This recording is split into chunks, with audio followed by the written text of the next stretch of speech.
Hoy nos acompaña una de las voces radiofónicas más importantes de las últimas décadas, conocido por todos los aficionados al deporte por ser el creador del término la quinta del buitre. Lo cierto es que Julio César Iglesias ha tocado todos los palos y ha hecho de todo, o de casi todo, en esto del mundo periodismo. Julio César Iglesias, ¿qué tal? Buenos días. Muy buenos días. Gracias por venir a Periodista Digital. No, muy agradecido. Esta es una oportunidad de hablar de lo que más me gusta, de aquello a lo que he dedicado una buena parte de mi vida, periodismo. Zamorano Nacimiento, ¿en qué momento decides dejar tu tierra y venirte para acá, para Madrid? Pues como era natural en aquella época, no se toman las decisiones, te vienen impuestas.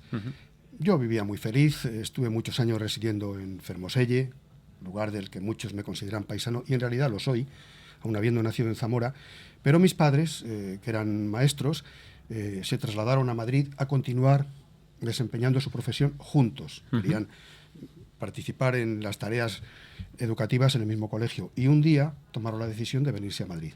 Yo vine por delante, como avanzadilla, a estudiar Ingeniería de Caminos, pásmate, y allí descubrí, en aquel viaje, que en realidad aquello me gustaba poco, que para mí sería una desgracia que alguien me encargase, por ejemplo, proyectar un puente, sabiendo yo como sabía que lo probable era que aquel puente se viniera abajo cualquier día. Sin embargo, siempre me gustó mucho escribir. Y si se quiere comunicar, ¿no? Yo eso no lo sabía, pero algún amigo que tuve entonces, periodista, me abrió los ojos y me señaló este camino que empecé a seguir. O sea, que vienes aquí a Madrid a estudiar Ingeniería de Caminos, como bien me dices. Entonces, bueno, sabías que te gustaba comunicar, aunque no eras consciente de todo ello, pero ¿cómo te introduces realmente en este mundo del periodismo, por así decirlo, profesionalmente? ¿Cuáles son tus primeras, no sé si se puede llamar prácticas, o tu primer trabajo en el que tú ya realmente ves que tu vocación se despierta? Sí, yo, para hablar con rigor, no voy a decir que estudiaba Caminos, sino que estaba matriculado. Estabas matriculado. Justamente. Y tenía varios buenos amigos. Fíjate, las cosas en la vida muchas veces son la consecuencia de casualidades o de episodios que parecen casualidades. Un vecino mío de Salamanca, porque allí estudié en Salamanca 2 años, era boxeador. Boxeó una vez, se enfrentó a un púgil, a un compañero de Madrid. Me presentó al compañero de Madrid. Cuando yo me trasladé a Madrid, inicié mi amistad con ese compañero, con el rival de mi amigo de Salamanca. Ellos eran compañeros, circunstancialmente se enfrentaban, pero tenían la consideración de amigos. Así que este amigo, Pepe Arranz, que terminó siendo campeón de España del peso gallo, me presentó a un periodista, José Vicente Hernáez, subdirector del diario Marca, por ejemplo, entre otros destinos más o menos ilustres, más bien más ilustres, conocidos, claro. Y un día Vicente se acercó, estábamos en un guateque de los de la época, y me metió en el bolsillo de la chaqueta un papel que resultó ser un talón, un cheque, por valor de 6.020 pesetas. Y yo pensé que aquello era una broma, que consistía en que yo veía el talón, hacía una pregunta y se me respondía no necesariamente algo muy ortodoxo, ¿no? Pues 6.020. Y en un momento dado le pregunté, oye, ¿qué es esto? Y dice, mira, este es el importe de la matrícula en el primer curso de periodismo. Porque tú, aunque no lo sepas, eres periodista. Él trabajaba en informaciones, estaba haciendo prácticas allí largas, entonces el meritoriaje era también muy especial, podía ser muy largo. No estaba regulado como están hoy las prácticas en calidad de becario. Y bueno, él sabía, me dijo esto porque él sabía que yo solía escribir textos cortos sobre personajes que conocía en Madrid. Yo pateaba mucho en las calles, conocía distintos ambientes, todo menos estudiar, ¿sabes? Y él conocía muchos de aquellos escritos. Y entonces él tomó la decisión o decidió que mi vida debería ser encauzada de esta manera. ¿En qué año estamos hablando? Pues estamos hablando del principio de los años 70. A principios de los años 70. Eso es. Porque te lo pregunto porque en el año 76 empiezas a formar parte del diario El País, o sea, prácticamente desde su fundación, la fundación del periódico. Es cierto. ¿Cómo era aquel País que tú conociste pues mira, recién fundado? Sí, verás, era un periódico en el que coincidió mucha gente joven, de una misma promoción. Eso no es una circunstancia banal, porque existía una facilidad grande para formar equipos dentro de la redacción. Nos tocó vivir una época especialmente importante para la profesión, la transición política. una época muy convulsa, una época que se distinguía básicamente porque era imposible saber qué iba a ocurrir al día siguiente. Teníamos asociado el terrible fenómeno del terrorismo. El país lo pagó con una vida y con lesiones para toda la vida de alguno de sus trabajadores. Yo tenía un horario de mañana y una de las mañanas en las que fui a trabajar al país, a cuya plantilla pertenecía ya, pues se oyó una explosión. Alguien había mandado un paquete bomba y que le costó una mano a una de las personas que estaban junto al paquete y la vida a la otra, nada menos. Así que me tocó vivir esa época en una redacción en la que nos sentíamos todos partícipes de la situación como verdaderos testigos de lo que ocurría. Y sin ningún prurito de sentirnos más importantes de lo debido, sí supimos todos que lo que sucedía aquello iba a determinar la forma de vida en España en un futuro largo, además. Por tanto, nos propusimos, sin formularlo previamente, contar aquello que ocurriera y hacerlo con pasión, convencidos de que aquello era necesariamente importante. ¿Cómo era Juan Luis Cebrián como director? Pues mira, yo tenía reuniones diarias con mis jefes de sección y en algún caso, como por la mañana había pocos redactores, yo era uno de los pocos que había, participé en algunas de las reuniones de la 1 de la tarde, por ejemplo, donde se ponía en marcha el periódico. Bueno, pues eran conversaciones siempre profesionales, cuando se ponían en marcha los temas, cada cual proponía el suyo desde su sección y entonces él preguntaba sobre el tema y si quería añadir algo o hacer alguna petición, la hacía. Había una relación cordial. Y así se iba reelaborando el periódico. Cuando sale El País a los kioscos, el formato del País no parecía muy atractivo. Se dijo rápidamente, este periódico tan gris no puede funcionar. Entonces había, y todavía hay hoy, pero entonces había periódicos en hueco grabado que le daban una importancia grande a la imagen, a las ilustraciones, y en aquel formato todo iba del negro al blanco, pasando por distintos grises, con mucho plomo en medio, con mucho escrito. Y mucha gente pronosticó que El País no tenía futuro. Pues luego mira.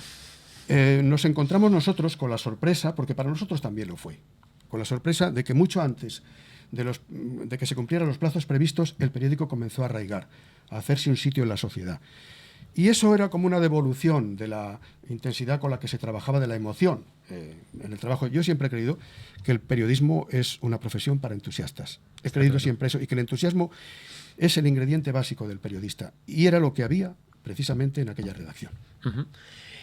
No nos queremos adelantar mucho en el tiempo, pero evidentemente, estando en el diario El País, en 1983 ya es cuando llega tu afamado artículo de La Quinta del Buitre. Sí. Bueno, La Quinta del Buitre, que era La Quinta del Buitre y Amancio, ¿no? Pero se ha quedado como el de La Quinta del Buitre. Yo no sé si en aquel momento eras consciente realmente de la repercusión que iba a tener el mismo. Mira, me importa decir lo siguiente. El primer trabajo que yo tuve serio, lo tuve en Diario Marca. Era entonces un becario sin beca. A mí podían decirme, no vuelvas más por aquí. Nunca cada mes ganaba una misma cantidad de dinero. Nunca sobrepasé las 4.700 pesetas mensuales. Me encargaba de una página. Entonces era la página de boxeo. Ya he dicho de dónde viene el asunto del boxeo. Una afición. En un momento dado me ofrece el diario de la competencia, el diario AS, me ofrece un contrato con un sueldo. La diferencia entre ganar un sueldo y no ganarlo era muy importante porque te sugería que por fin tenías un grado de estabilidad en la vida. Y entonces acepté esta oferta. Ahí estuve 2 años. Y de ahí pasé a la sección de deportes del diario El País. Cuando llevaba unos meses en la sección de deportes, decidí dejar el deporte y dedicarme a la información general. Y el que era entonces director adjunto, subdirector del periódico, José Luis Martín Prieto, se enteró de que yo me iba a ir del periódico. Lo cual aparentemente era una locura y quizá lo fuese. Yo tenía también el principio de mi trabajo en Radio Nacional y por tanto, bueno, yo me iba a ir a una revista. Entonces, ¿qué pasa? Digo, mira, yo estoy en el deporte por casualidad. Le contesto mismo, que he contado a los espectadores, y me dijo, pero entonces, ¿cuál es el problema? ¿Que quieres hacer información general, por decirlo así? Y le dije, sí. Y entonces tuve un primer destino que fue el Dominical del País, donde coordinaba las colaboraciones. Y de ahí pasé a la sección local. Claro, ¿qué ocurre? Esta es una especialidad del deporte que, como algunas otras, así se ha dicho toda la vida, marcan mucho. Cuando has hecho algo y no ha estado muy mal, se acuerdan de ti por algo que has hecho. Por algo, está claro.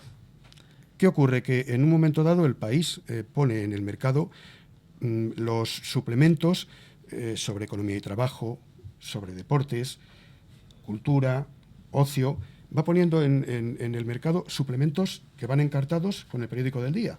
Y uno de ellos es el de deportes.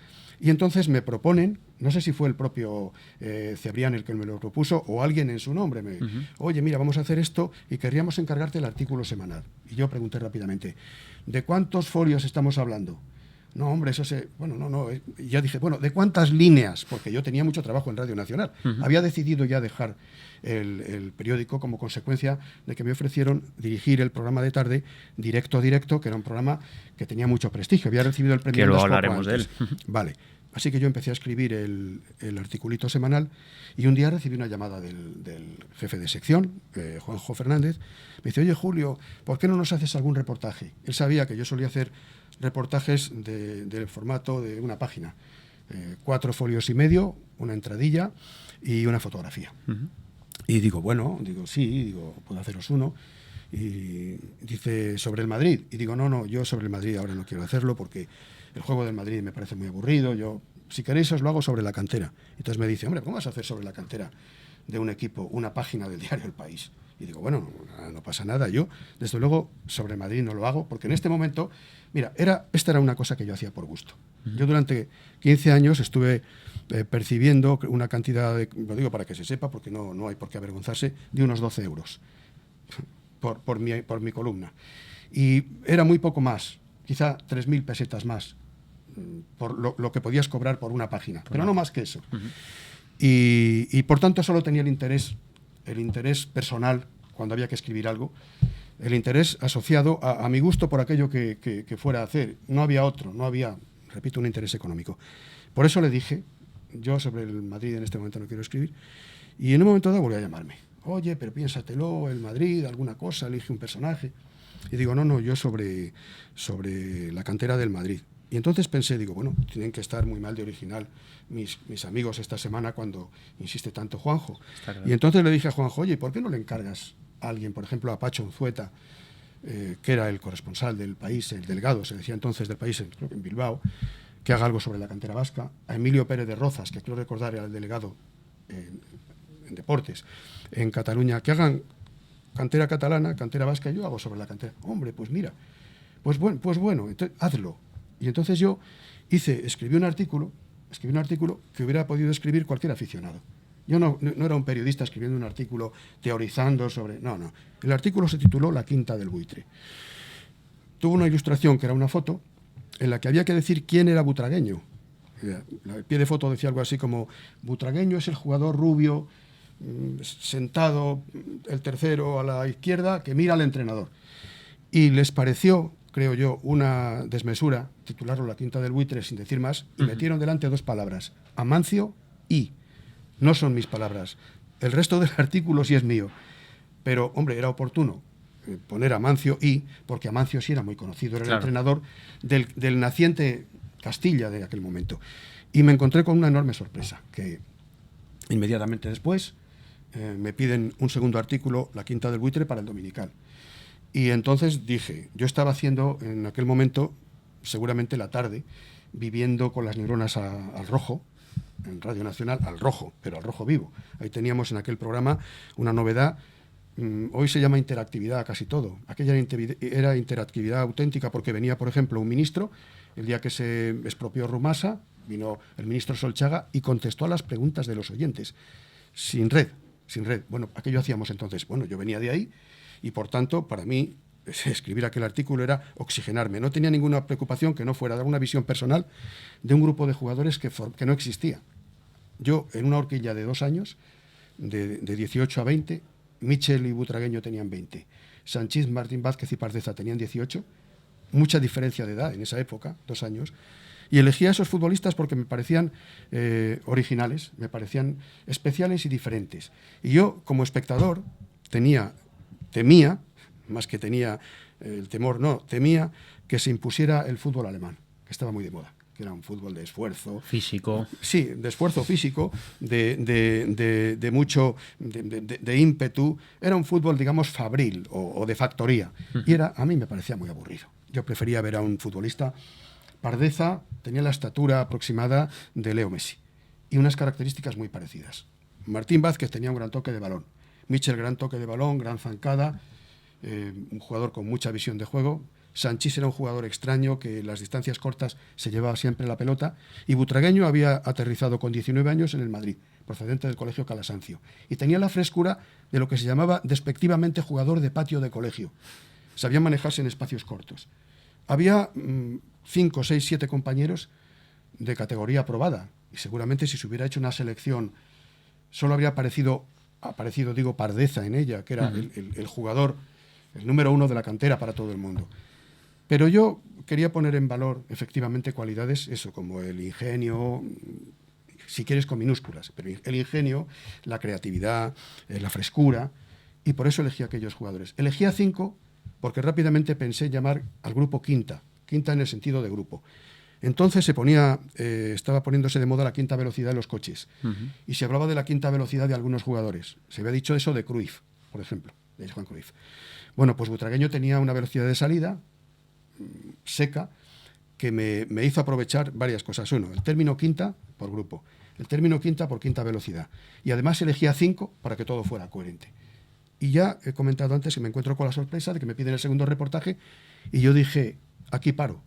Porque para mí, en el fondo, aquello era una pejiguera. No, en el fondo, era una pejiguera.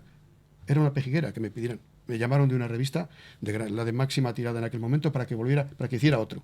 Y dije, no, yo todo lo que tenía que decir realmente lo dije en el primero. En el primero.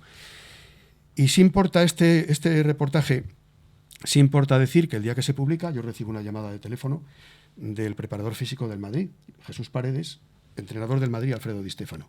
Yo, en mi atrevimiento, en mi parcialidad, en mi subjetividad, decía al final del reportaje que le daba a Di Stéfano, esto me produce una vergüenza terrible, 10 minutos, o como mucho 2 o 3 partidos, para subir a aquellos al Real Madrid, 5, que son la mitad de los jugadores de campo, y ponerlos de titulares en aquel equipo donde había eso que se llama vacas sagradas, jugadores de mucho prestigio. Ahí estaban pues Santillana, Juanito, Del Bosque, estaba su última, claro. Y entonces cuando me llama el segundo de Alfredo Di Stéfano, digo segundo porque además era un gran amigo, Jesús Paredes, y me dice, oye, el jefe quiere hablar contigo. Jesús habla así, en términos muy castizos. Y yo pensé, digo, malo porque Di Stéfano se ha quedado con la parte. Y entonces le digo, bueno, pues dile que tengo un brazo escayolado. Una excusa que dile que tengo un esguince de lengua. No podías ir. Que no puedo ir. Y me dice, no. Dice, si no está enfadado contigo. Esta mañana estaba leyendo a la hora del aperitivo, con unos amigos aquello, el reportaje, y creo que está de acuerdo con lo que dices ahí. Digo, no puede ser. Sí. Dice, es más, él quiere verte mañana, si puede ser. Y digo, hombre, yo a sus órdenes, vamos. Total, al día siguiente me citó junto al Bernabéu, famosa cafetería del restaurante José Luis, en una terracita. Llegó antes, y eso es terrible con Di Stéfano, llegar después que él, porque tiene la oportunidad de mirarte de arriba abajo, según te acercas a él, y con cada barrida que te hace... Te escanea bien. No, es que te baja 10 centímetros. Y si no tienes mucha estatura, cuando llegas hasta él... ya eres un enano. Exactamente, efectivamente, ya oficial. Y no, apenas nos hablaba, buenos días. Y él me dice inmediatamente, bueno, ¿y si subo a estos tipos al Madrid y fracasan, qué? Y yo ya me crecí, claro, digo, bueno, venía de reducirme y ahí me crecí, digo, está diciéndome que puede llegar a hacer esto. Y yo le dije rápidamente, improvisé, cosa que hacía todos los días por obligación en mi trabajo. Y le dije, pues nada, le dice usted a los periodistas, yo hablaba como si no lo fuera, que está preparando el fútbol del siglo XXI. Bueno. Y digo, y entonces ¿cuándo vas? Dice, no, voy a subir a 4. Y yo ya me parecía mal que subiera solo a 4 al primer equipo, a 4 de una vez. Y me dijo que no iba a subir a Michel. Entonces, el entrenador del Castilla era Mancio. Aquella temporada fue una temporada en cierto sentido brillante, porque el Madrid hizo un buen papel en casi todas las competiciones, pero no fue bien en lo de los títulos, en el acopio de títulos, que es lo que queda en la memoria de los aficionados. Salió Amancio del Madrid, Di Stéfano del Madrid, del primer equipo, y entró Amancio desde el segundo. Michel había ganado la Liga en Segunda División A con el Castilla. En Castilla, campeón. Habiendo desaparecido 4 jugadores básicos en el equipo, como eran Paredeza, Martín Vázquez, Butragueño y Sanchís. Y aún así quedaron campeones. Y entonces, aún así quedaron campeones, y gracias a la aportación de Mitchell, entre otras aportaciones importantes, y en ese momento ya Amancio, cuando llegó al Madrid, reclamó a Mitchell. Y ya se reunió este grupo. Bueno, cuando se reúne este grupo, en aquel momento estamos hablando de la transición. Volvemos a la información general. Yo creo que faltaban en ese momento figuras de rock, por ejemplo, muy llamativas. En otras épocas sí las había habido. Y pienso yo que los seguidores, los ciudadanos, la gente joven se identificó mucho con estos chicos que ya no eran el futbolista nacido por generación espontánea en un pueblo perdido. Eran chicos, personajes urbanos, que estaban haciendo sus carreras. Algunos estaban en los primeros cursos, ciencias empresariales, Sanchís, Martín Vázquez, Butragueño. Estaba en el instituto, en las escuelas pías, Martín Vázquez. Butragueño venía del colegio Calasancio, ya se sabía. Mitchell estaba en el instituto. Y se identificaron con ese grupo, que además resultó que hacía algo que ahora parece insólito, porque hay que reclamarlo a diario en las tertulias deportivas. Divertían a la gente. ¿Ganaban partidos? Sí. ¿Cómo? Divirtiendo a la gente. Jugaban muy bien el balón, hacían muchas jugadas buenas, y aquello fue una explosión. Digo ahora que en la presentación de una revista, ya cerrada, cerró pronto, estaban todos los personajes de la vida social. Por ejemplo, el teniente general Gutiérrez Mellado, cuyo papel fue decisivo en el 23F, como bien se sabe. Y estábamos todos rodeando al general, preguntándole cosas, los periodistas, preguntándole cosas, aunque fuera manteniendo el off the record sobre el 23F y lo que fuera. Y en ese momento apareció Butragueño. Y se quedó solo, en realidad me quedé yo solo con el teniente general Gutiérrez Mellado, y se hizo el mismo corrillo alrededor. Eso era lo que ocurría con estos futbolistas. Un día vi que la imagen de Butragueño, una efigie de Butragueño, estaba en un sello de correos de la República Dominicana. Pásmate. Nunca pude pensar yo que con aquello ocurriría lo que realmente sucedió. Pero al escribir el reportaje, el sueño que se contenía en aquel reportaje era este: que de pronto hubiera alguien, que tendría que ser una persona con tanta autoridad moral como Di Stéfano, está por encima del bien y del mal, y dijera 4 jugadores al primer equipo. Y eso fue lo que ocurrió. Historia interesante. Sí, claro que sí. No hay más remedio que ser prolijo en esto, contarla, porque hay pequeños detalles que no hay más remedio que... Está claro. Vamos a retroceder en el tiempo, porque la etapa de Radio Nacional se inició un poco antes, ya ese artículo que ya hemos comentado. Sí. ¿En qué año llegas exactamente a la radio pública y cómo se produce tu llegada? Yo creo que es en el año 76. O sea, que llegamos un poco después del País. Yo, aconsejado por mi amigo José Vicente Hernández, que hacía una colaboración en Radio Nacional, me ofrecí como reportero. Entonces me encargaron muy pronto que hiciera un reportaje sobre una operación salida. Un reportaje clásico. Por desgracia, los reportajes de las operaciones salida siempre estaban asociados a accidentes de tráfico. Tuve la enorme suerte de que no hubiera ninguno, pero no tenía casi nada que contar, porque fue una operación salida tranquila. Y recuerdo que tuve que contar que un ciervo había corneado a un guardia forestal en el Monte del Pardo. Era el único incidente grave que había ocurrido en aquel día. Total, hice el reportaje, se emitió en un diario hablado, y durante mucho tiempo, durante meses, no volvieron a llamarme, y pensé que no les había gustado aquello. Pero en un periodo de vacaciones volvieron a llamarme otra vez. Ya supe que habían trasladado a varios redactores, que otros estaban de baja, y entonces ahí me llamaron por segunda vez. Y ya me quedé en la redacción. Pues, oye, iba a buscar los teletipos, reescribí algunas noticias y procuré aprender pronto, porque estaba yo ya en los 30 años o casi, y pensé que si no me daba prisa, llegaría tarde en todos los sentidos. Y bueno, ahí fue donde me comprometí mucho con el periodismo. Muy pronto me ofrecieron presentar el programa local, entonces emitía para lo que es hoy la Comunidad de Madrid, para toda Castilla y León y para una buena parte de Castilla-La Mancha, y ese lo presentaba con la carrera a medio hacer, tercero de carrera.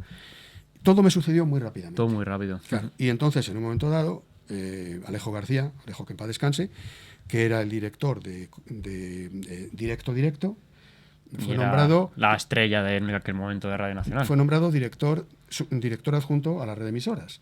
y jefe de informativos. Ujú. Y me vino a ver un día al País y me dijo, oye, que quiero proponerte que... Esto me lo dijo por teléfono. Quiero proponerte que dirijas y presentes el programa Directo.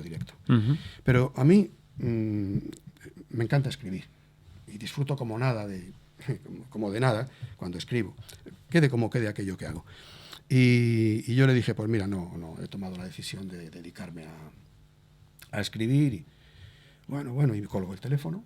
Y entonces yo observé que mis compañeros de redacción Te mira. me miraban como un bicho raro. Entonces estaba muy de moda un fenómeno preocupante que era el del pasotismo. Es un fenómeno análogo al del ni de ahora. Ni estudia ni... Pero entonces el pasotismo estaba asociado a una forma de ser, o de estar en la vida los chavales, que éramos nosotros al final, con más o menos edad. Y yo pensé, bueno, van a pensar que soy un pasota. Pero me di cuenta tardíamente. Y cuando Alejo volvió a llamarme por segunda vez, le dije, bueno, me lo voy a pensar. En ese momento Alejo viene a buscarme a la redacción del País y yo ya sé que me voy a marchar. En ese momento lo sabía yo solo, pero lo sabía, digo, voy a tener que decir que sí. Y tuve que hacer una cosa que era tremenda, llamar a la secretaria del director, que era Juan Luis Cebrián, y decirle que quería ver a Juan Luis. Y además le adelanté, tenía confianza con ella, creo que le adelanté, es que me voy a ir del periódico, me voy a ir enseguida. Y se lo quiero decir. El periódico estaba a punto de crear Radio El País. Y había una reunión a la 1 de la tarde y había sido yo convocado además, puesto que trabajaba en Radio Nacional, había trabajado en Radio Nacional, para dar mi opinión. Todos éramos recién llegados y la opinión de un recién llegado valía, ¿no? Valía.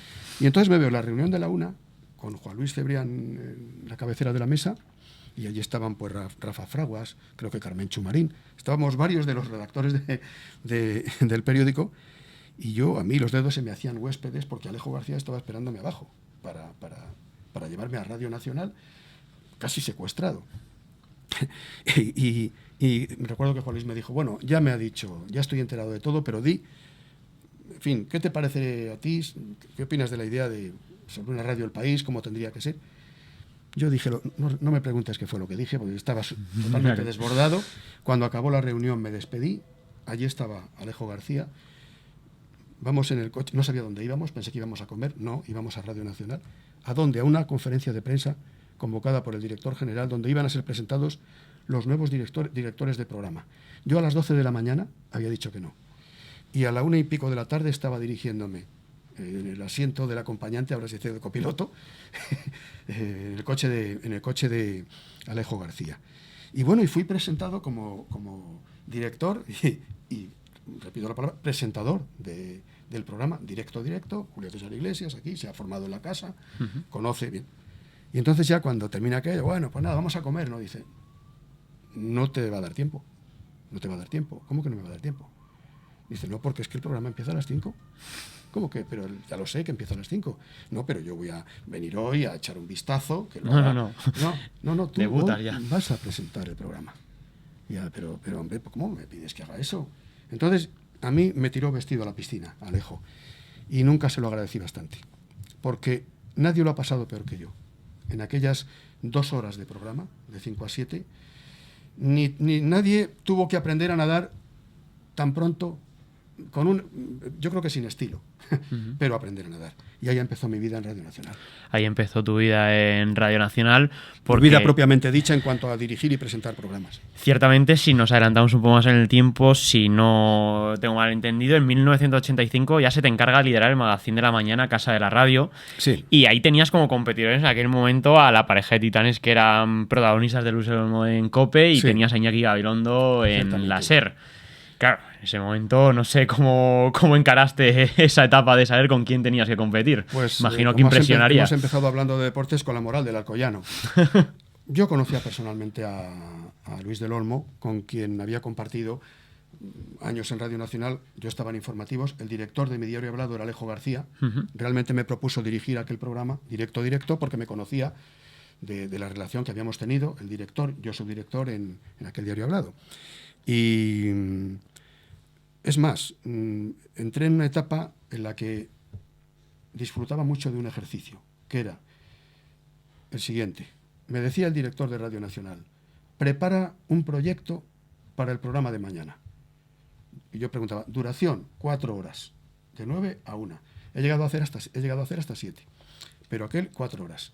Y nada me gustaba a mí tanto como comprar un cuaderno de notas y empezar a promover allí ideas. Algunas eran irrealizables. Yo descubrí que lo que parece una genialidad en la barra del bar, luego llevado al... Uno aprende, es el proceso prueba-error el que te enseña. Pero sí, yo llené rápidamente de ideas aquel cuaderno y allí, pues recuerdo que había una que se llamaba Audiencia Pública, que era una escenificación de un juicio en el que no se juzgaba a personas sino fenómenos, pero que tenía un juez de verdad, un juez de carrera, un fiscal, un defensor. Bueno, esa idea era una idea grata y atractiva, pero difícil de realizar, de una realización complicada, pero esa se puso en práctica. Y así, digamos que de manera artesanal, presenté un proyecto para 4 horas. Y en distintas etapas, cuando había un cambio de director general, a mí me cambiaban de horario. Si estaba en la mañana me volvían a poner en la tarde y viceversa. Si estaba en la tarde Pero siempre me ofrecieron, desde la administración de Adolfo Suárez, Centro Democrático de la UCD, hasta hoy he trabajado con todas, alternativamente. Cuando estaba en el poder el Partido Socialista, con la Administración Socialista. Cuando estaba en el Partido Popular, el Partido Popular. Con el Partido Popular, en tareas, en los dos casos, de idéntica responsabilidad. Siempre era dirigir y presentar un programa. Y así durante 28 años, más o menos. No sé si son 28, uno más, uno menos. 11 años la mañana, yo creo que es 10 de la tarde, y la noche 6 o 7. Esa ha sido básicamente la actividad allí. ¿Qué ocurre en el año 86 para que aceptes la oferta de la SER? ¿Por qué dejas Radio Nacional y te vas a la cadena SER? Mira, tengo que decir que, sobre todas las cosas, por interés económico. Me explicaré. Había una tabla de sueldos, de retribuciones en Radio Nacional, que estaba establecida por ley. Y entonces, la cantidad que cobraba quien más cobrase por hacer cualquier trabajo eran 250.000 pesetas, que son algo menos de 3.000 euros. A esa cantidad había que descontarle los impuestos. La cantidad final que se deducía era tan pequeña como para que, si querías comprar un piso, por muy modesto que fuese, tuvieras que asociarte a una hipoteca que tendrías que estar pagando toda la vida. La cadena SER lo que hizo conmigo fue, me hizo una buena oferta profesional. Sin la buena oferta profesional yo no habría aceptado de ninguna forma irme de Radio Nacional, porque para mí lo importante es lo feliz que yo me sentía desempeñando la profesión, y esto estoy diciendo toda la verdad en todo lo que digo. Entonces, se daba esa circunstancia, y la primera, que era la condición sine qua non, la condición necesaria. Y luego había una segunda cosa, y es que la cantidad que pagaban en la radiotelevisión privada, entonces en la radio privada era bastante más alta. Y yo estaba pagando una hipoteca, estaba empeñado con mi madre, con mi cuñada, yo qué sé, tenía ahí una cantidad, con mi hermana, y era una posibilidad de eso que dicen aquellos a quienes se pregunta, ¿qué va a hacer usted si le toca tapar agujero? Pues eso hacía yo, eso. Bueno, y además un buen amigo me dijo, oye, conviene asomarse al exterior, conviene estar durante un tiempo en una cadena privada y ver lo que hay. Allá, ¿no? Todo confluía para que yo dijera que sí. La necesidad de establecerme un poco en la vida, de tener alguna propiedad mía, por ejemplo, un piso donde vivir, y luego, o mejor dicho, antes y sobre todo, que la propuesta profesional era buena. Así que en la SER hice un programa de deportes, el del Mundial 86. El carrusel del Mundial. Justamente. Un Mundial que además siempre se ha recordado por los 4 goles en un solo partido de Emilio Butragueño, así que otra vez el nombre de Julio César Iglesias ligado al de Butragueño. Que luego le llamo yo para que explique los 4 goles, y más o menos la explicación de Butragueño era, bueno, el primero yo pasaba por allí, gol. El segundo fue un rebote, gol. El tercero, digo, hombre, ponle un poquito de retórica. Una hazaña, eliminar a aquella Dinamarca. Claro. Hubo un gol fantasma de Mitchell a Brasil, que fue el que marcó nuestro destino. Un verdadero gol que no fue... Y un fallo de... Bueno, sé quién fue, el flaco, el que falló ante el portero, pero esas cosas ocurren. Pero fue una experiencia, fíjate, a plazo fijo. Cuando terminase el Mundial, terminaba aquel carrusel, donde iniciamos algunas novedades. Por ejemplo, yo invité como comentarista a Carlos Santillana, que conocía además muy bien México, había estado allí, y daba claves que hasta ese momento no se daban en las explicaciones. Por ejemplo, decía, la hierba de los campos mexicanos es alta, lo recuerdo muy bien. Dice, por tanto, el balón está unos centímetros por encima del suelo firme. Casi todos los tiros se van a ir por encima de la portería, porque el jugador está acostumbrado a la altura de la hierba, del césped en Europa, y van a creer que el balón está más bajo de lo que está. Es decir, le van a pegar al balón por debajo y ese tipo de claves me parecían a mí muy interesantes porque ayudaban al oyente a interpretar lo que luego vería en los partidos. Luego ocurría. Así que fue también, repito la expresión, una experiencia muy grata aquella. Y luego ya, la tarde en la SER, hora 25, hice durante un tiempo 2 programas de noche, uno, La Ventana al Deporte, que fue el antecedente del Larguero. Del Larguero que ahora conocemos hoy en día. Seguido de otro que se titulaba La Ventana Indiscreta, que era un magazine general de entrevistas largas y generales o generalistas. Bueno, cuando pasaron 5 años, había un único tramo, como decíamos ahí, horario que yo no había resuelto, que era el de los informativos de matinales, que estaban tomando una enorme importancia porque en aquel momento descubrimos que España madrugaba mucho. Eso no era nuevo, pero sí se descubrió que las fases horarias primeras tenían muchísimo seguimiento. Yo nunca había hecho ese programa.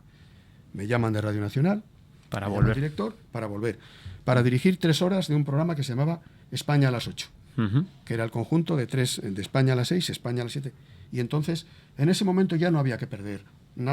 Si hablamos de economía, era lo comido por lo servido, pero yo no me movía ya en ese momento por una razón estrictamente económica. Una vez más dije, bueno, me falta resolver este periodo horario y voy a aceptarlo. Y fue también una experiencia francamente buena. De ahí pasé a dirigir el siguiente 4 horas. O sea, que el motivo de volver otra vez a Radio Nacional era por probar la franja que todavía esa que estaba en boga. Resistido. En la cadena SER había dirigido esa franja horaria Iñaki Gabilondo. Sí, y es líder. Claro, ¿por qué? Porque se sabía en las cadenas que tenía la máxima importancia y que determinaba mucho la audiencia del resto del día. Bueno, pues ahí volví y de ahí pasamos a hacer la mañana primero de 5 horas, luego de 6 y luego de 7 horas. Creo que fue en aquella época en la que te encargas de las mañanas, ya se incluía ese espacio de entrevistas de los desayunos, que también se emitía simultáneamente por Televisión Española. ¿Ha cambiado mucho esa forma de entrevistar que se hacía entonces a los desayunos que conocemos hoy en día y que tan popularizado está ese formato? No, básicamente no. Ocurre lo siguiente, yo estaba en Radio Nacional, dirigía España a las 8, estoy situándome, el director de Radio Nacional, Diego Carcedo, director de informativos, Antonio San José. Y entonces, antes de las elecciones generales, Radio Nacional organizó unos espacios en los cuales los candidatos de todas las formaciones, había lo que se llamaba una sopa de letras, había muchas formaciones que concurrían y todos aquellos candidatos pasarían por un programa que duraría 1 hora, se emitiría de 9 a 10, iría después de España a las 8 y antes del magazine de la mañana, que entonces presentaba Constantino Romero. Bueno, y me llamó, no sé si fue Diego Carcedo o fue Antonio, oye, que queremos que haya 3 periodistas, queremos estar, que estés tú también, vamos a estar Antonio San José, me dijo Diego Carcedo, él y tú. Bueno, los 2 y yo con... Y entonces vamos a invitar a distintos personajes. Vino Aznar, vino Felipe González. Y yo vi rápidamente que aquello tenía mucha repercusión. Estaba al día siguiente lo que habían dicho estos personajes, estaba al día siguiente en las primeras páginas de todos los periódicos. Que recogían la entrevista. Terminan las elecciones. Entonces gana las elecciones en ese Felipe González. Diego Carcedo me dice, oye, me propuso dirigir la mañana, salir de España a las 8 y empezar a dirigir la mañana de 9 a 1 de la tarde. La SER había comprado entonces Antena 3 Radio y me propuso volver. Y yo me había comprometido ya con Diego Carcedo y además yo estaba muy... Sí, claro. Entonces dije, mira, lo entendieron además. Digo, mira, me quedo en... Era 1 año después exactamente. Y proyecto de programa. Bueno, pues hice lo que ya sabes, compré un cuaderno. El famoso cuaderno. Y yo, como había salido muy bien la experiencia de los desayunos que eran equivalentes a otros programas que se hacían en las restantes cadenas con ocasión de elecciones, pues nada, propuse hacer los desayunos. Los desayunos como primera hora, con Antonio San José, Diego Carcedo y yo, y un invitado. Bueno, pues aquello efectivamente funcionó mucho. Un día, yo le dije a Diego Carcedo, oye, ¿no le podríamos decir a Televisión Española, por si acaso publicitariamente esto nos favorece, como en la difusión del programa de radio, que puede meter una cámara en el estudio? Claro. Nosotros por eso no cobrábamos nada, claro. Es decir, metemos... Y entonces pasan los meses y un día me llama el director de televisión, Ramón Colom, y me dice, mira, tenemos un programa que con muchos problemas qué sé yo, ha tenido algunos líos y algunas críticas, siendo un programa que tiene mucha audiencia, Código 1, programa de sucesos. Y te quiero proponerte que lo presentes y lo dirijas Era tú. pionero, además, en aquella época, hacer un programa de crónica de sucesos. Claro, tenía una cuota de pantalla alta. Y yo en el país había hecho sucesos. El caso de aquel crimen que se llamó el de la Dulce Neus, lo había tratado en amplitud. El de los marqueses de Urquijo, ya no te digo nada. No te digo nada. Había tratado la crónica negra, entendida de una forma muy personal también. No digo buena, digo personal, solo eso. Y no me importaba encargarme. Aquí tampoco había interés económico. En aquel momento te asignaban una pequeña cantidad por cada programa, que en el fondo era irrelevante, pero como experiencia personal venía bien. Y entonces me dice, mira, si lo aceptas, yo televiso los desayunos. Se conoce que Diego le habría comentado aquella idea, y efectivamente designaron un estudio, un plató, con un decorado exprofeso, y ahí empezaron los desayunos. Y allí estuve hasta el año, desde el 93, creo que hasta el 99. Y ahí sigue la fórmula que, como preguntabas al principio, y perdona que sea tan locuaz, no ha cambiado. Básicamente mantiene los elementos. Con la llegada del Partido Popular al poder, Carlos Herrera se hace cargo de las mañanas, Nieves Herrero de las tardes, y tú otra vez vuelves a los deportes, ¿no? No sé si entraba en tus planes otra vez volver al deporte, que veo que ha sido una especialidad que ha sido así alternando con otras cosas, pero el caso es que el deporte volvía a tu vida siempre. De todas formas, yo nunca, nunca he querido salirme del tiesto. Por ejemplo, cuando digo ahora que los desayunos no han cambiado gran cosa, tienen novedades, han tenido aportaciones diversas y buenas que han enriquecido la fórmula. Se mantiene el núcleo y por eso digo no ha cambiado en ese sentido, que hay un presentador y hay unos periodistas invitados. A eso me refiero cuando digo que básicamente hablo de la base, sigue siendo la misma. Lo demás ha cambiado. Bueno, sí ha cambiado. Entonces, en el caso de los deportes ocurría lo que ya te he dicho. El deporte era una especialidad. Cuando se hacía algo que pues provocaba algún ruido o tenía alguna repercusión, inmediatamente se pensaba en ti. Pues sí, porque yo seguía escribiendo mi columna semanal en El País y entonces me propusieron dirigir Carrusel Deportivo. Digo, Tablero Carrusel deportivo. No, en este caso Tablero. Carrusel en la SER, Tablero Deportivo Radio Nacional, ciertamente. Y lo dirigí durante un año. Y lo pasé muy bien. Allí conocí... Año 98, ¿no? A un tipo encantador. Bueno, ahí estaban mis compañeros Agustín Núñez, Santiago Peláez, Iñaki Cano, formaban parte de aquella redacción. Y descubrí varias cosas. Descubrí por qué era tan difícil hacer entrevistas buenas a pie de campo. No había tiempo. La urgencia obligaba al reportero a coger del cuello al personaje y hacerle 3 preguntas rápidas porque se iba. Así que fuera críticas a los reporteros que trabajan a pie de campo. Bien, yo nunca las había hecho, pero ahí estaban. Y segunda, ahí conocí a varios personajes. Zubizarreta empezó a colaborar conmigo en fin, y varios otros, Manolo Velázquez también. Yo lo pasé muy bien rodeándome de quienes habían sido mis ídolos en distintas etapas de mi vida.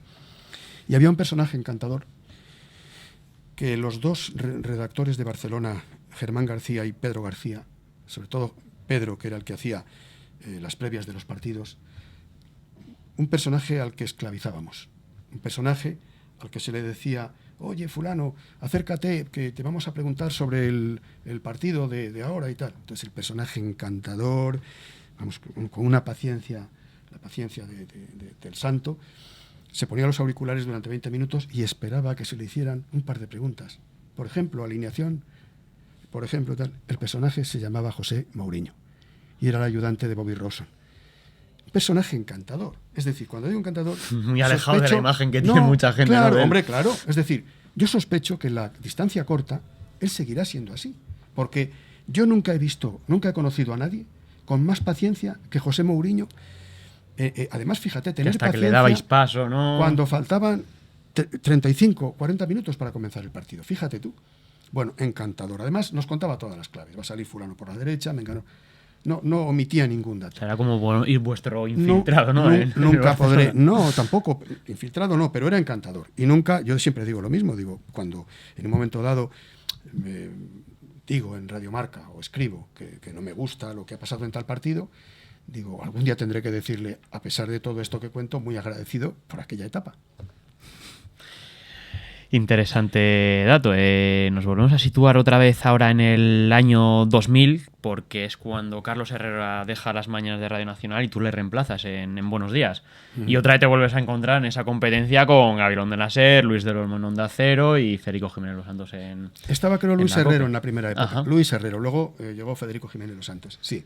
Era una competencia durísima, durísima. Fíjate, es más... Es que era un duelo de titanes ahí, Carlos en Herrera la había radio. dejado unos índices de audiencia muy altos. Y con un listón alto, además. Y una muy alto, no alto, muy alto. Y Ujú. con una, además, con un prestigio muy asentado. Hablo del programa, el Buenos Días, muy asentado, con un respeto enorme para el profesional que lo había resuelto inmediatamente antes. Pero yo venía de tirarme a la piscina vestido varias veces. Ya. Y tenía previsto no ahogarme, pero sí naufragar y pedir socorro en un momento dado. Así que pues acepté aquel encargo. Y la etapa fue extraordinariamente buena. Buenísima. Recuerdo una conferencia de prensa que da ya como director general Javier González Ferrari, hablando precisamente de nuestras cifras, ¿no? Ujú. Y de ese periodo de tiempo yo me siento, la palabra no es orgulloso, pero sí me complace recordar lo que fue aquello, porque fue una etapa buena en todos los sentidos y fue además una etapa muy exigente, muy tensa. Ahí hay que dejarse las neuronas peladas, necesariamente. Yo procuro trabajar de una manera que no recomiendo. Cuando trato un determinado tema suelo ojear unos recortes. A veces, en un momento dado, decidí que compañeros de redacción hicieran algún documento que yo pudiera consultar, pero luego a mí me gustaba entender las entrevistas como una conversación, una conversación. Yo soy un ignorante. Bueno, pues mientras yo salgo de mi ignorancia un poco, los oyentes también podrán enterarse de aquellas cosas que yo me entero, ¿no? Y eso exige un esfuerzo grande de concentración, que se paga cuando termina, fíjate, después de 7 horas de programa, 7 horas al micrófono, termina aquello y tienes hora y media de motor sobreacelerado. O sea, estás en la zona roja del cuentavueltas todavía, en una especie de estado de euforia y de pronto, cuando pasa hora y media, había una caída de tensión, o sea, que adrenalina se venía a los talones y yo notaba que en el fondo te dejabas la vida. Además de que pasaba volando el tiempo, las semanas, los meses y los años. Pero recuerdo esa etapa y todas las sucesivas con enorme agrado y agradecimiento, las dos cosas. Uh-huh. En todo caso, en 2002 abandonas Buenos Días, eres reemplazado por Antonio Jiménez, actual presentador del Gato al Agua. En aquel entonces se rumoreó que José Antonio Sánchez, que era el jefe de Radio Televisión Española, te aparta por considerarte poco afín al PP. ¿Nos puedes contar realmente las razones de ese cambio? Yo no las a mí no se me dio ninguna. Yo venía de cambiar de horario media docena de veces antes. Para mí no era una novedad cambiar de horario. Es más, nosotros teníamos un excelente resultado en los estudios generales de medios. Bueno, de ahí viene que González Ferrari, que Javier hiciera aquella conferencia de prensa para darlo a conocer. Pero yo venía de cambiar de horario muchas veces. Tengo que decir otra cosa que es importantísima. Si en esos cambios a mí se me permitía compartir el trabajo con el mismo equipo, que estaba formado por compañeros y amigos, a mí el cambio no me importaba gran cosa. Yo iba a hacer un tipo de trabajo muy parecido en cualquier horario. ¿Cuál era la diferencia? Que te dijeran que tenía más oyentes uno que otro, tú no lo percibías eso. Tú percibías el retorno que tiene la sensación de que estás haciéndolo bien o mal. Eso sí lo percibías. Y en aquel caso a mí se me propone una novedad, que era un programa de deportes, otra vez de noche, se titularía La Ola. Y hizo un gran esfuerzo la casa con aquel programa, ¿eh? Buscó una cabecera musical encargándosela a un profesional de la música. Bueno, yo me fui con mi equipo a hacer aquello. Y como se sabía que yo disfrutaba mucho más de la información general o del periodismo generalista, yo también me preocupaba de hacerlo saber como esta mañana, hablando contigo, ¿no? Pues en un momento dado me dijeron que si quería continuar el horario de noche tal como había hecho en la SER, la ventana al deporte, la ventana indiscreta en la SER, La Ola primero y luego a continuación el programa, un programa, Una Ola, que era un programa en el que podías entrevistar a Diego El Cigala, por ejemplo, o en fin, a personajes diversos de cualquier especialidad, y además podías tener ahí tú experiencias como esta que te cuento. Llamada de teléfono, es un chico que está en el pretil de un puente en Córdoba y dice que se va a tirar del puente una noche, que se va a tirar. Le pregunto si es oyente del programa, se lo pregunté pensando que iba a decirme que sí, y entonces el programa consistió en el esfuerzo para conseguir que no se suicidara aquel chico, ¿eh? Y acabó justo cuando él se entregó a la Policía Nacional vivo. Fíjate qué poco podías echar de menos nada cuando vivías con esa intensidad la profesión y con, en fin, y con esa, digo, con esa pasión y con ese compromiso.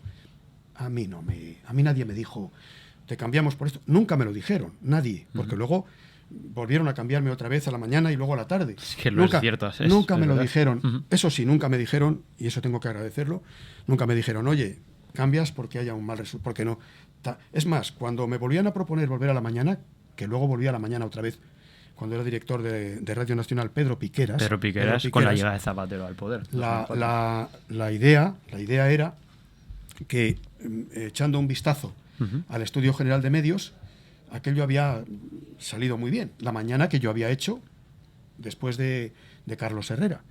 Bueno, de forma que yo no tenía tampoco padrinos. No venía avalado por una trayectoria, digamos, política paralela a la profesional. No. En fin, y entonces siempre se me encargaba algo en virtud de que había funcionado bien en la audiencia. Que yo tampoco soy en esto, no soy nada radical. Hay programas muy buenos que calan poco, pero son muy buenos. Bien, y volví a la tarde, poco después, y posteriormente a la mañana. Es decir, pasé de ahí a la tarde, creo recordar, y luego a la mañana. En ese sentido, Julio, era mi pregunta, era intentar saber si tú como profesional de Radio Nacional notabas lo que tanta gente ha criticado durante mucho tiempo, que en función del partido en el poder que estuviese en ese momento, los cambios iban enfocados, los cambios de programación estaban hechos realmente a gusto de ese partido en el poder, con todo lo que ello supone, tertuliano más afines, con programas más afines. Yo no sé si tú por lo menos lo notabas, aunque a ti nadie nunca te dijo nada de que, mira, te cambiamos a las tardes o a las noches porque por las mañanas va a venir alguien más afín al partido que ahora mismo gobierna. No sé si se tenía esa sensación entre los trabajadores de la casa de que era una radio tan mira, politizada. Yo sí tenía clara una cosa. Yo nunca iba a hacer la radio, o sea, mi trabajo, contra nadie. O sea, a mí nadie podría pedirme, y nadie me lo pidió, si alguien me cambió de sitio, porque se sabía eso, que yo trabajaba a mi manera, con todas las consecuencias. Eso se sabía. Por otro lado, había una hora, la hora de la tertulia, en la que había un grupo numeroso de tertulianos. 5 días a la semana, 4 tertulianos por día, 20 tertulianos a la semana. Yo me preocupé de decir, cada vez que me encargué de un programa de este tipo, que los tertulianos no eran tertulianos seleccionados por mí, tertulianos con muchos de los cuales tenía grandes afinidades personales y tengo yo una amistad extraordinaria, porque, repito, nunca he hecho mi trabajo contra nadie, pero yo advertía que yo estaba allí para plantear temas, y planteaba los que yo quería plantear de verdad. Eran, por otro lado, los que la actualidad imponía, o sea que no había que hacer cosas raras para poner en la actualidad o en la mesa un tema determinado, era lo que estaba en las primeras páginas del día. Claro. Y yo lo que hacía era repartir el trabajo. Nunca jamás opiné sobre nada. Nunca. Eras un moderador. Estrictamente moderador. Eso, era conductor, moderador o presentador o todo junto. Bueno, y aquí aquí decía lo que le parecía, allí también, y esos eran los tertulianos que tenía Radio Nacional. Radio Nacional. Y eso fue lo que hice siempre, con todas las administraciones. Es decir, que la última administración con la que estuve en Radio Nacional fue la administración Zapatero, pero antes estuve con la administración Aznar, exactamente lo mismo. Y estuve también en el horario de mañana, por ejemplo, que ya has citado después de Carlos Herrera. Por eso digo que si hubo algo de esto, a mí no me dijeron, oye, mira, tú te cambiamos porque no tenemos una, digamos, confianza política. No, nunca. Dicen, oye, que hemos decidido que vas a encargarte esto. Entonces yo decía, ¿voy a poder trabajar con mi equipo? Sí. La respuesta era sí. Pues entonces, a disfrutar de la tarde, de la noche o de la mañana. Donde fuese. Justamente. El caso es que ciertamente, como nos comentabas, en el año 2004 vuelve a ganar otra vez el Partido Socialista y el nuevo director de Radio Nacional, Pedro Piqueras, te vuelve a colocar en las mañanas. Lo que ocurre es que ahí hubo un fenómeno que sí llamó la atención, era que en ese momento se decidió que no iba a haber tertulias en la radio pública, pero luego vuelven posteriormente a ver a partir de septiembre de la siguiente temporada. ¿Por qué primero no y luego sí? No sé por qué pasó eso. Pues no, tampoco había... Yo creo que tampoco se nos daban razones. En un momento dado, supongo que fue así. Voy a ser honrado, no lo recuerdo, pero... Si no hay tertulias al principio, pues simplemente el director te llama a su despacho y te dice, hemos decidido, que no hay tertulias. Aquí está, que no las hay o que sí las hay, una de las dos cosas. Ya no, si me preguntas por qué se quitan, te voy a decir lo mismo que por qué las ponen. Ahí estarían el director de programas, el jefe de informativos y el director de Radio Nacional. Oye, ¿qué hemos decidido? Y si pregunté por qué, la respuesta que se me daría sería, no, porque hemos decidido que no tiene sentido. O que tiene sentido volver, lo que fuera. Y yo entonces, a mi cuaderno, a ver cómo puedo llenar bien esta hora. Entendía yo que ese era el trabajo del profesional del periodismo, no de alguien que es agente de un partido político. No, yo soy un profesional. Y ya sabéis que no voy a trabajar contra nadie. Esa es la condición que pongo. Bueno, pues no sé si será fácil o difícil sobrevivir. Yo lo he pasado muy bien, desempeñando durante 11 años la mañana, 9 o 10 de la tarde y la noche lo que tocase. He disfrutado tanto de un horario como de otro. O sea, no me arrepiento de haberme conducido así. Y ya llegamos al año 2007, que abandonas ya el ente público. Me comentabas antes que, bueno, en el año 2007 se produjo ese famoso plan de prejubilaciones, pero bueno, no fue tu caso, porque te acogiste a una baja, por así decirlo, voluntaria. Porque no te querías prejubilar, que es lo que querías dejar claro. No, yo tenía la decisión tomada de quedarme. Tú querías seguir. Porque esta es una profesión en la que el cuerpo te dice, hasta aquí hemos llegado. Y si no te lo dice... Y el cuerpo no te lo decía. No te lo decía en absoluto. Es más, mis compañeros de equipo estaban en el ecuador de su vida profesional. Vamos, o sea que tenían años y años por delante y yo no me sentía más autorizado profesionalmente que el primer día. Lo digo en serio. Siempre, ante un micrófono, siempre sentí esa misma vibración. Cuidado que se entera de todo. El micrófono, digo. Y en ese año, en 2007, se produce el famoso, se impone el ERE, pero se dice al profesional que si quiere acogerse bien y si no, no. Había dos fórmulas. Una era la fórmula de la prejubilación. Quien se acogiera a esa fórmula cobraría un dinero, el que se estipulase, eso se había negociado todo, pero no podría trabajar, por ejemplo, en radio o en televisión.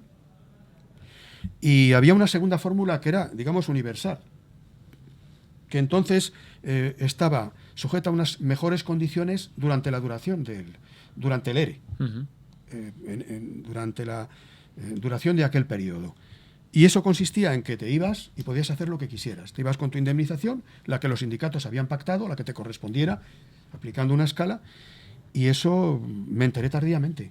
Y me apunté cuando faltaba un cuarto de hora. Había que ir ahí a una ventanilla, me apunté cuando faltaban minutos, creo yo, para cerrar aquello.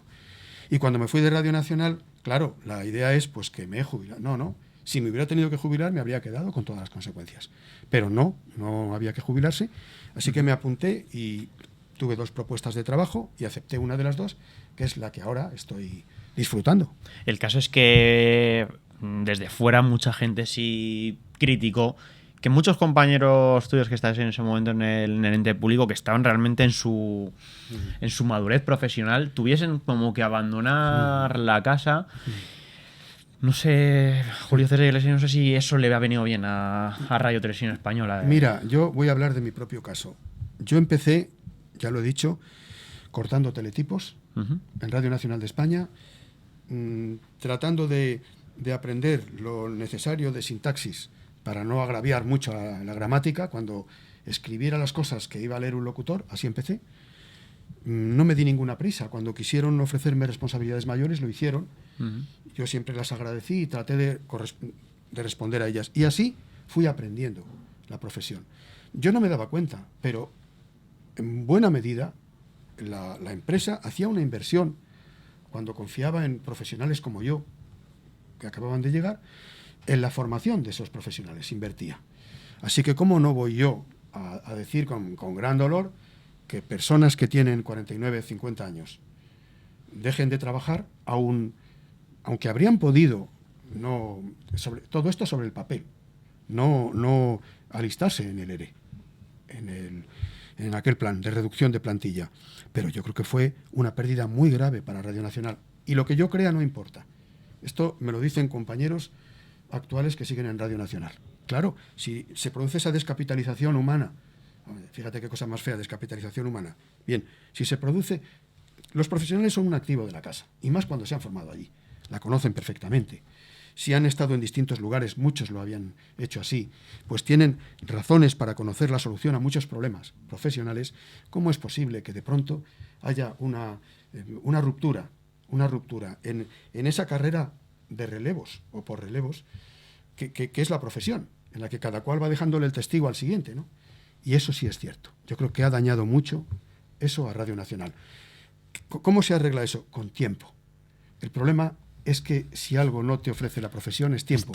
Así que mi solidaridad para todos los trabajadores, los nuevos y los antiguos, que sigan en Radio Televisión Española.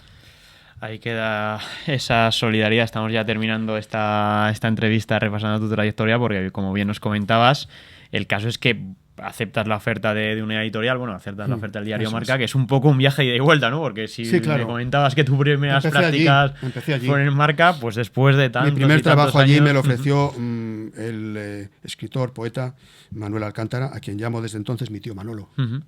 Nos conocimos en una velada de boxeo y me lo ofreció y allí he vuelto. ¿Y te ofrece volver en ese momento? ¿Quién está? ¿Eduardo Inda en la dirección de Marca? Sí, bueno, estaban, en ese momento habían adquirido el Grupo Recoletos. El Grupo El Mundo, claro, el Grupo Recoletos, donde estaban Marca, Radio Marca y Expansión. Y entonces el grupo empresarial hizo una inversión, incorporó a profesionales, y a mí me ofrecieron encargarme. Primero, la idea era hacerme una propuesta de trabajo que era de saturación.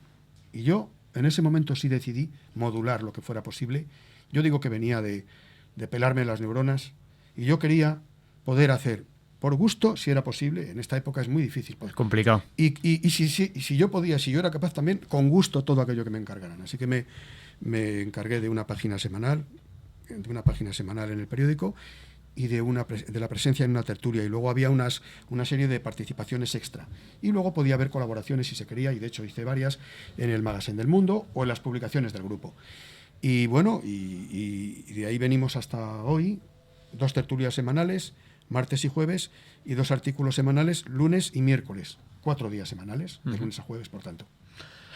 Pues Julio César Iglesias, seguro que tu trayectoria da para muchos y muchos más minutos de conversación, pero espero que por lo menos hayamos podido resumir bien lo que ha sido tu trayectoria profesional en esta entrevista con Periodista Digital. Gracias de nuevo por aceptar la invitación para hablarnos de lo que ha sido tu trayectoria. Muchas gracias. Pues ya que acabo de decirlo, con mucho gusto, y si he sido muy locuaz, seguro que la gente interesada lo habrá agradecido. Sí, por ilustrar en lo posible aquello que por lo visto es mucho, lo que ha ocurrido, aunque yo no me haya dado cuenta. Muchas gracias, Julio César.